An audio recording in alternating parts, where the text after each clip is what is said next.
Thank you. You're investigating corporate donations? Yes, so this is actually an important point. So in Australia, unlike some other jurisdictions, it's not a specific offence to provide a donation for political purposes. So, for example, in the UK, my understanding of the laws are that shareholders must approve political donations. That's not the case in Australia. Whether or not political donation may be an issue is quite complicated. You then need to sort of look through it, the prism of existing obligations of companies. For example, if a political donation is made and it doesn't directly or indirectly benefit a company, that may be an issue. If a political donation is made and an officer who is involved in that decision may benefit from that donation, that may be an issue, but it is very fact-specific and dependent on the evidence. Okay. The issue that concerns me most of all is the potential for unpaid entitlements. Yes. Of the 237 people who have lost their positions yes. at QNI. What role does ASIC play in sorting that out? Yeah.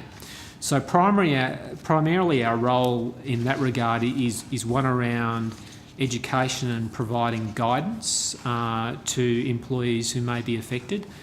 That's up until the point where a company might be in liquidation. I'll come back to the sort of liquidation question a bit later.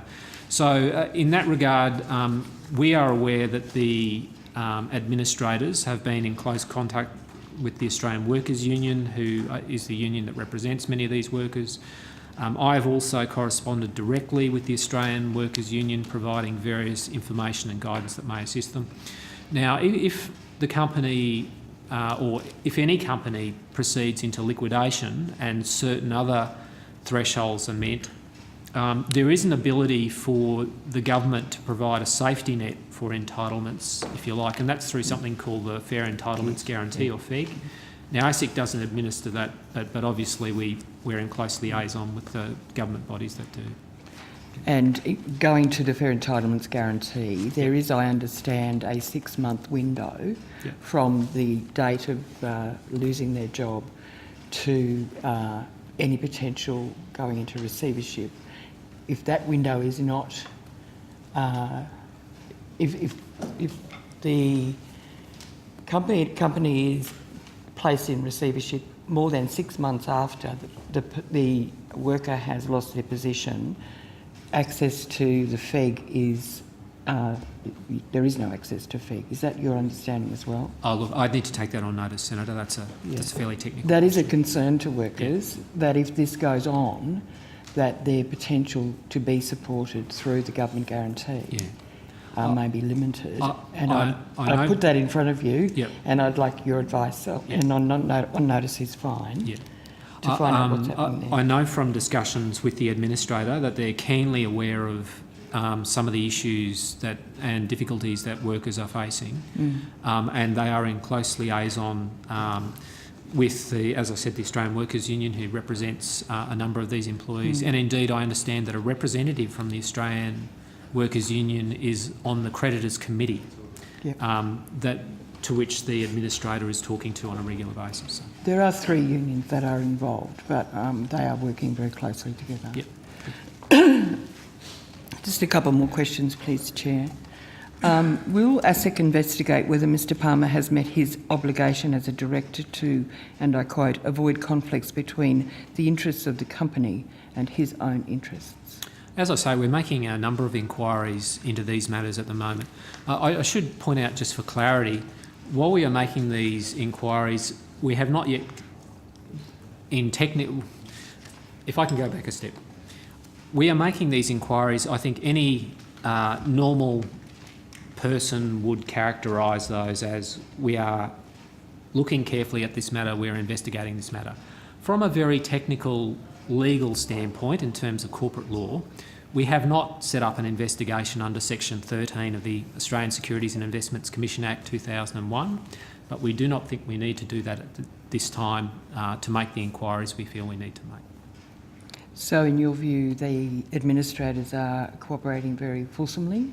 We're very happy with the contact and cooperation we've received from the administrators to date.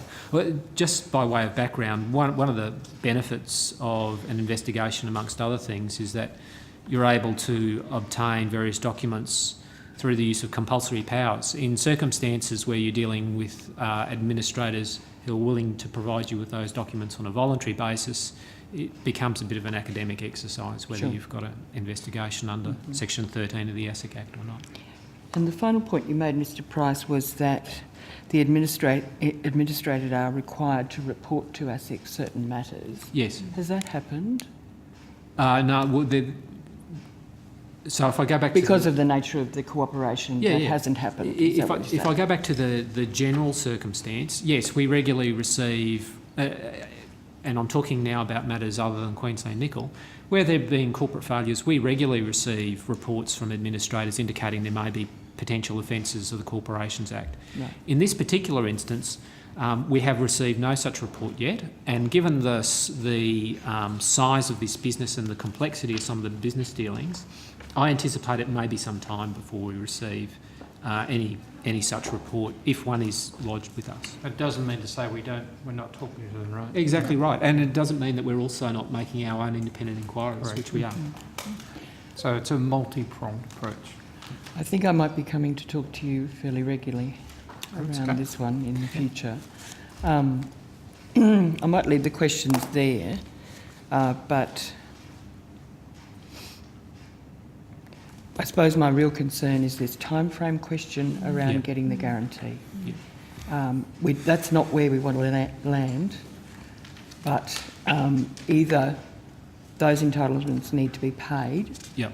or we need to get to a point where people will get some entitlement through the government guarantee. I'm very happy to raise your concern directly with the administrator, and I'm also very happy to liaise with the other government bodies that are responsible for the administration of that guarantee to see whether there might be anything that could be done to assist the situation of people who are...